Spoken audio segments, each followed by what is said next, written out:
In today's episode, we're talking about hope, how hope fuels your faith, and why faith is important to your belief, and why believing and belief is an essential ingredient to manifesting anything you want. Let's find out why.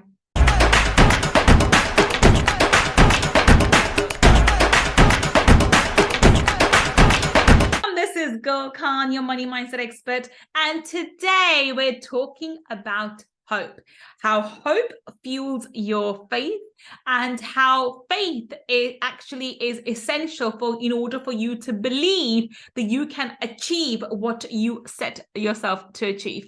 And this is very, very important in all areas of our life, not just in financial sphere, but in our personal, in our health, in our relationships. So it applies across the board, really. And what I find is when we lack belief, that is when we falter, when we actually go ahead and doubt ourselves and, become our own worst critics, and we believe all the lies that the devil teaches us and tells us. So in order for us to have a strong belief, we need to have a strong faith. And the one thing that always gives you faith is hope, right?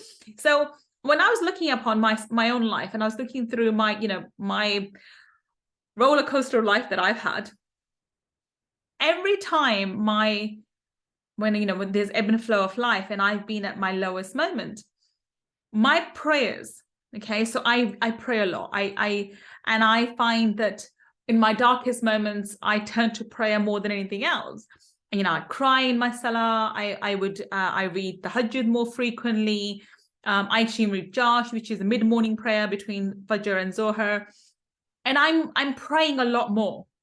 And I naturally do that because that's what I've, over the years has always given me some solace and some peace in my own well-being. And I was thinking, why? Why does it give me peace? What is it about the salah? What is it about praying? What is it about connecting to divine, which gives me that peace in my well-being, and peace in my heart, and the ability to carry on going? There have been many a times when I've felt like giving up, and things have got too much for me.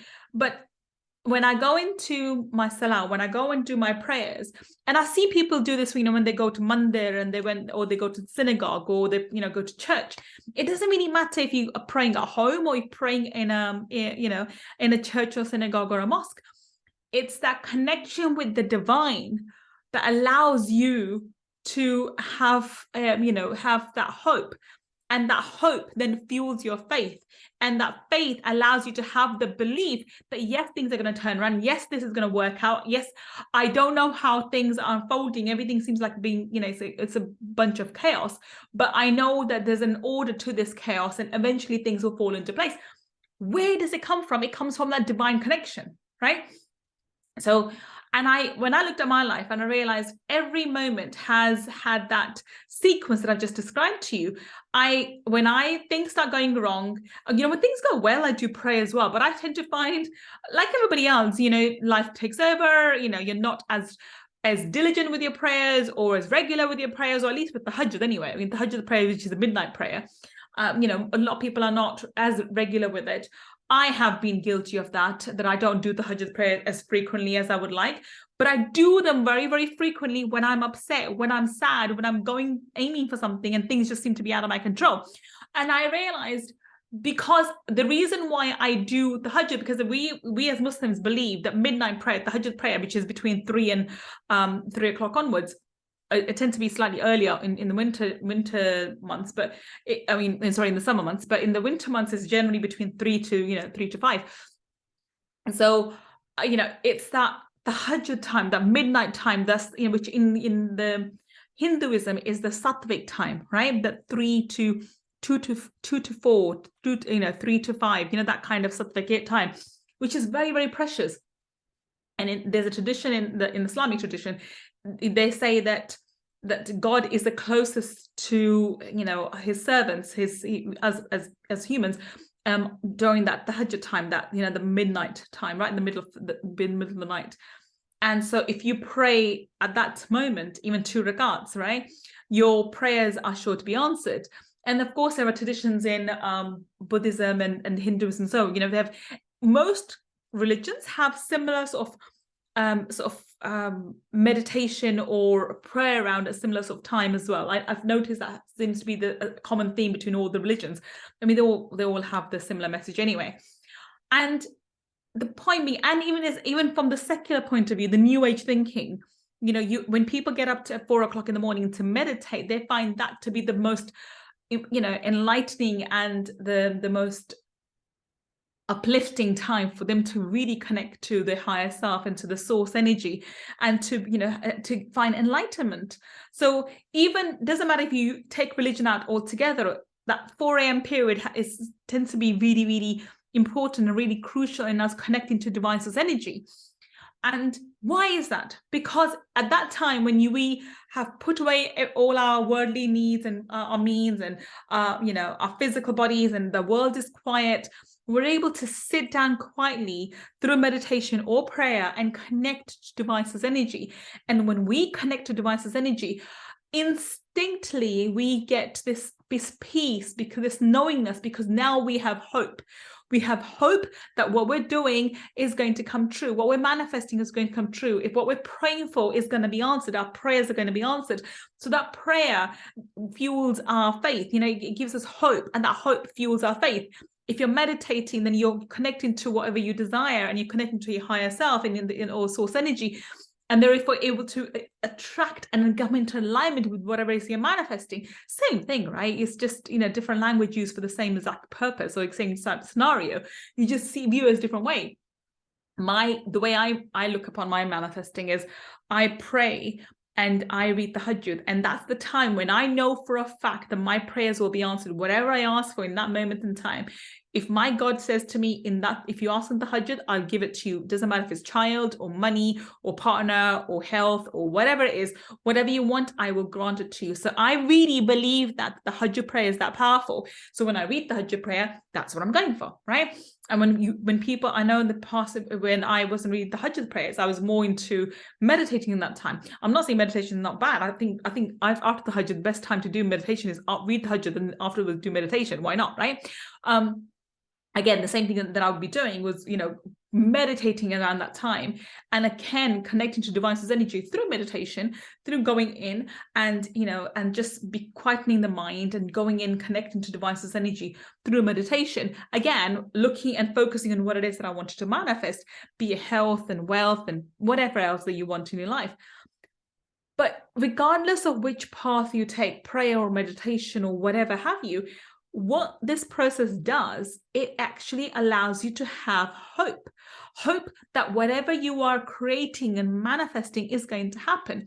And this fuels this hope that this is going to happen, fuels your faith. Yeah, it's going to happen. I really believe it's going to happen. I really believe divine source energy has got my back. I really believe God is looking out for me. I really believe God loves me. I really believe that this is going to happen for me.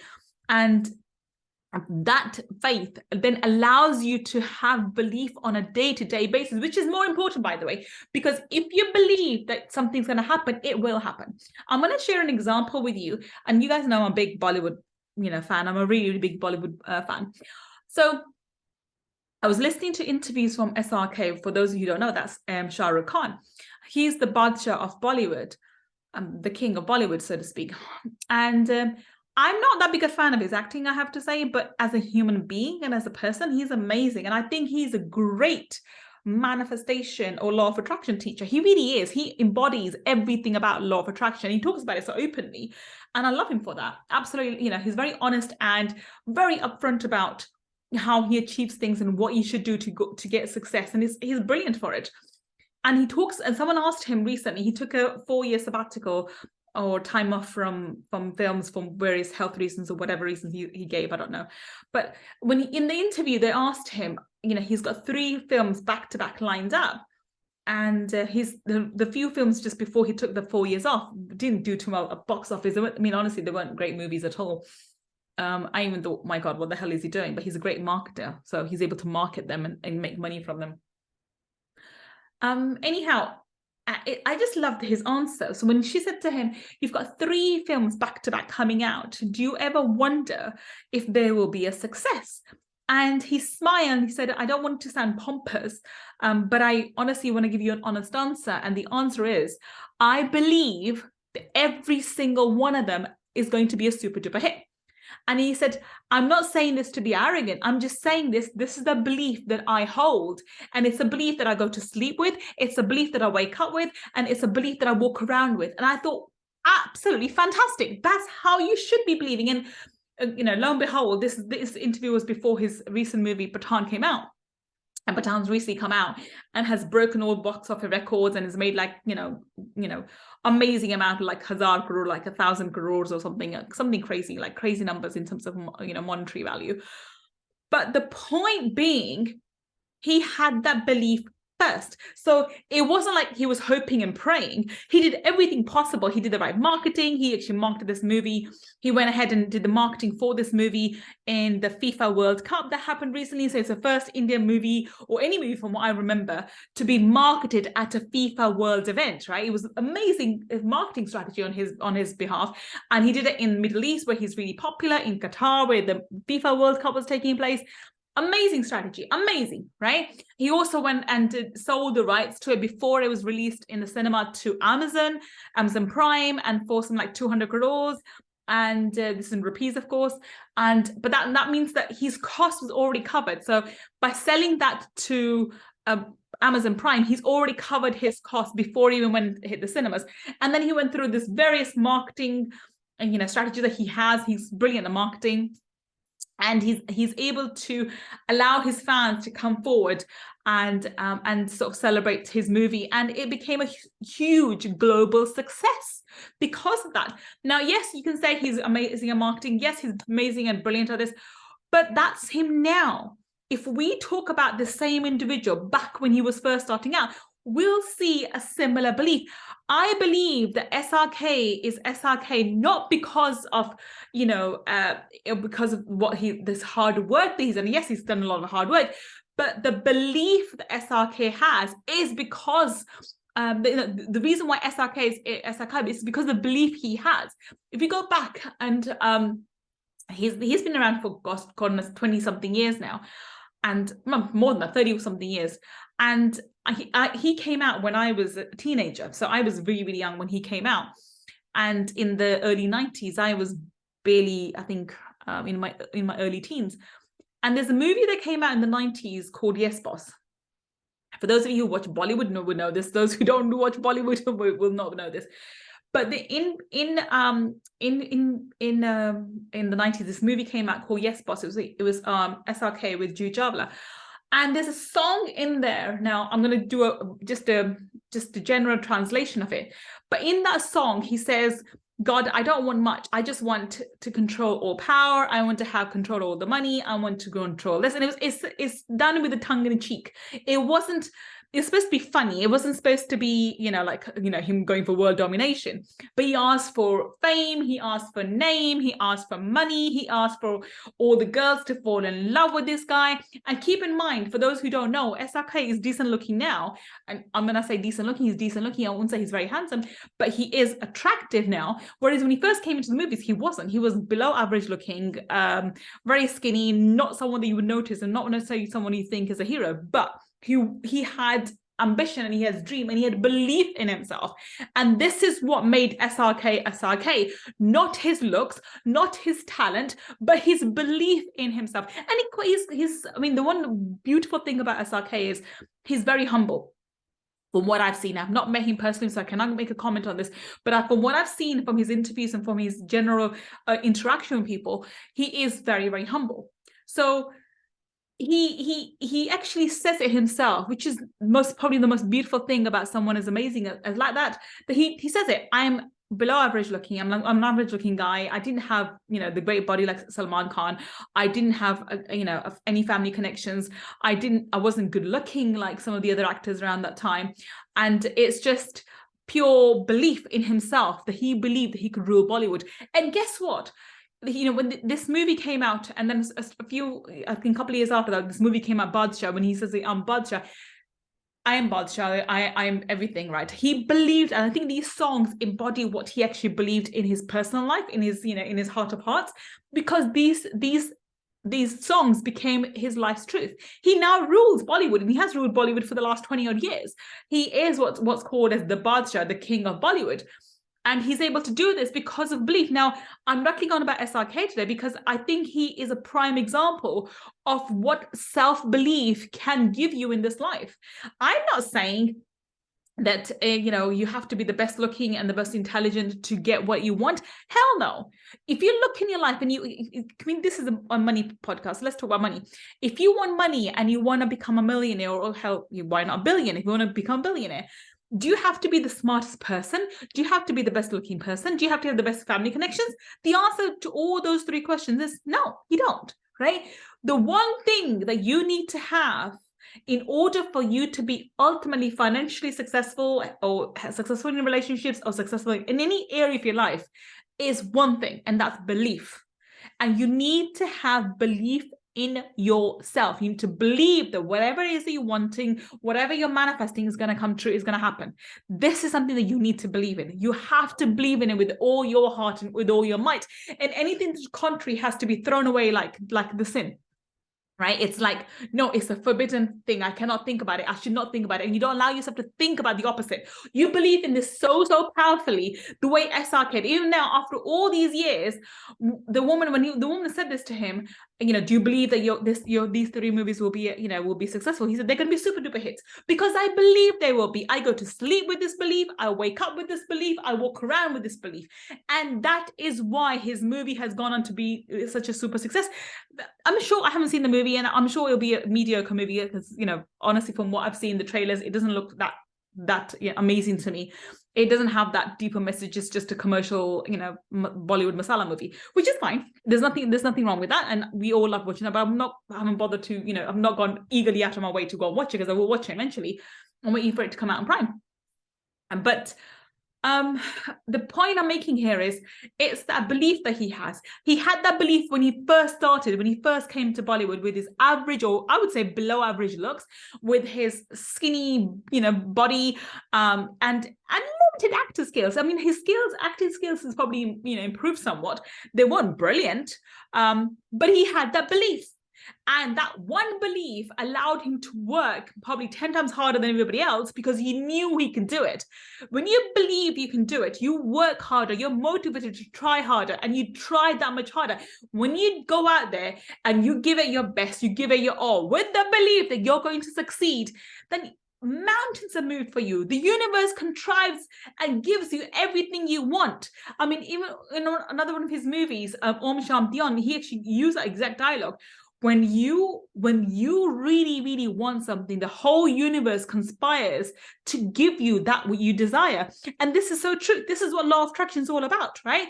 But we as individuals forget that at times. We see all these amazing celebrities and we see all these successful business people and we think they're good. I mean, it's good for them, but we can't achieve it. They must be lucky, or they must be intelligent, or they must be X, Y, Z, fill in the gap, fill in the blank, whatever you think they are. You forget that you and I are born with the same spirit. We may not have the same talents as X, Y, and Z. Yes, we all have our own unique talents, and we may not have the same opportunity as some other people. I'm not saying that life is fair. Who said you may start off somewhere else? That's okay. Using SRK's example, there are people born in the film industry. I'm going to give you a couple of examples, right? So I'll give you another example. And this is going to become a real Bollywood episode today, isn't it? But there's for those people who know Bollywood, know Amitabh Bachchan, right? Amitabh Bachchan is like the granddad of Bollywood, like, such an amazing, iconic actor. His son, Abhishek Bachchan, and he's actually not a bad actor. He's, I would say similar sort of level to Shahrukh. He's not much different. I think the acting abilities are similar. The acting styles are different, but the ability is probably similar. And he's actually married to one of the most gorgeous women in the world, Aishwarya Rai. So now we've got two examples. We've got Shahrukh on one hand, who comes from a non-filmy background, below average looking, mediocre or, reasonable acting skills, but had such a phenomenal belief in himself that he made everyone fall in love with him. And, most women wouldn't bother looking at him. Gauri was if you look at his wife, when they first got married, Gauri's are very, very attractive compared to him. Now they make a beautiful couple. They do make a very, very beautiful couple now. I think the surgeries involved, maybe. Well, who knows? But anyway, they make a beautiful couple now. But when they first came in, you wouldn't think the girls would even bother looking at him, right? He wasn't someone that you look at. He's not good looking as such. But now every female is in love with him because of who he is, the persona he is, the kind of person he's shown himself to be, the kind of gentleman he shows himself to be. Whether he is that in private life or not, I don't know. I can't make a judgment call on that because I don't know him personally. I'm just telling you what we see in the media, what we've seen from all these different interviews, and how he is with females in general. He's the most respectful gentleman, and he treats them with a lot of respect and love and admiration. That's what you see, right? So this man who was just average looking, nobody would think about it, believed he could be, everyone would fall in love with him. That has now come true. Most women go gaga over him, men too. They find him very, very charming, right? So he believed in himself and he was able to create that persona about him. On the other hand, this man, Abhishek, who's actually good looking, he's very tall like his dad. He's got the conventional good-looking looks. He's okay. He's a bit older now. But when he was younger, he had the looks from his father. He's good-looking. He's a good-looking man compared to Shahrukh. And he comes from a family that's known. His dad's very well known. He's all these things working for him and all this pedigree and whatever else.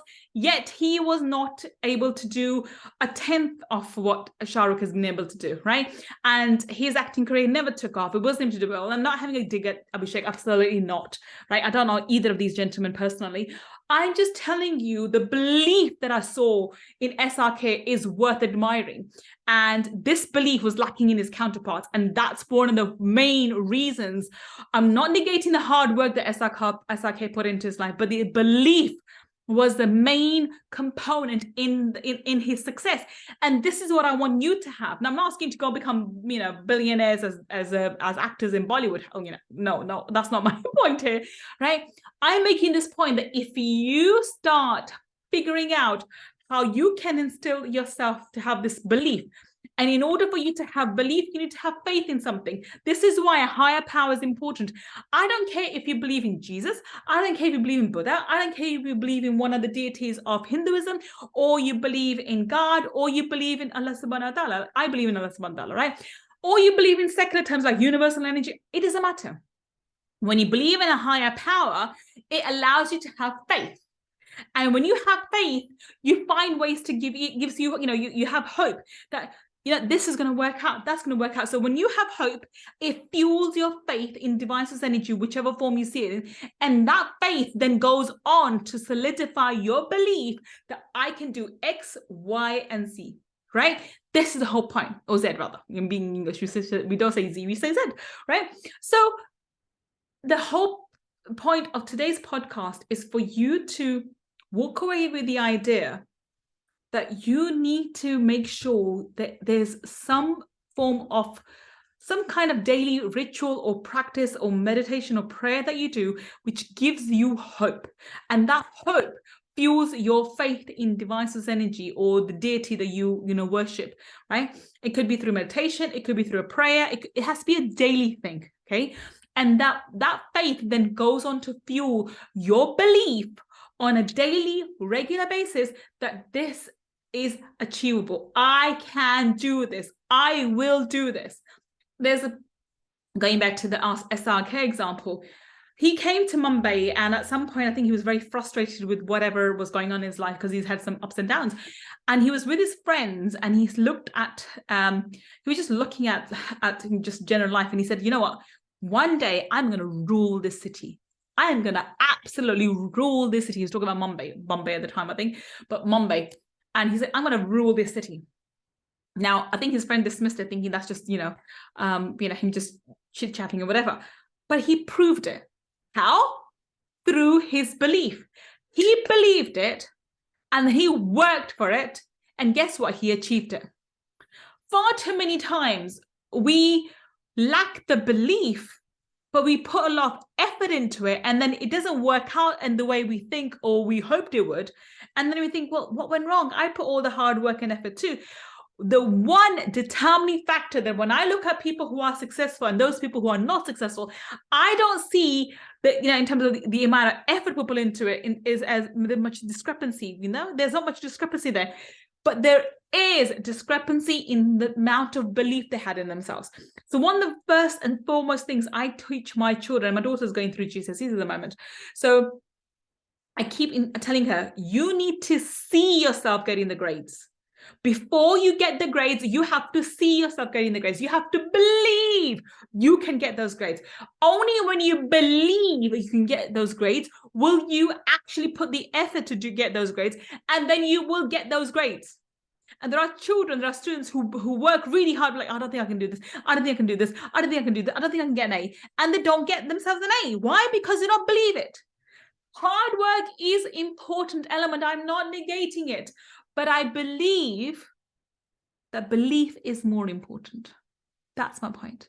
So, in short, if there's anything you want to achieve in life, you have to believe with all your might, with every atom of your being, that is going to happen. It's happened already for you. It's already manifesting, and the universe is bringing things together for it to come into fruition, for you to receive it in the physical 3D world. In order for you to get to that point, you need to have faith. And in order for you to have faith, you need to cultivate hope. I hope you enjoyed today's episode and you enjoyed as much as I enjoyed recording it for you. I will be back another day with another episode. Until the next time we meet, this is Gull Khan signing off. Take care and bye for now.